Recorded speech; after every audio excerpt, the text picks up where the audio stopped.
ครับให้สู้แล้วคือแห้มันร้อนนะครับทั้งสิปรุงได้ป่ะเนี่ยเครื่องปรุงยังนะครับพี่น้องเครื่องปรุงเครื่องบ้านไทยอีสานบ้านเฮากับคนที่ไหนเขาก็ใส่เกลือแหละใส่เกลือนิดหน่อยนะครับใส่น้ำปลาจุดใส่เกลือเยอะไม่เค็มหรอก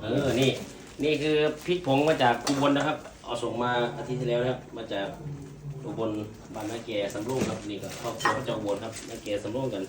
อันนี้ทำมาแบบสดแต่ว่าโอ้ยโคตรหอมเลยครับขาดไม่ได้คือผงชูรสครับแล้วเลยนะดูสีโอ้น่าทานเลยผงชูรสเสร็จแล้วบ่เลยผงชูรสนี่โอ้นี่ผงชูรสเนี่ยขาดไม่ได้คือผงนัวอายิโนตากะระอายิโนโมโตะโอ้ย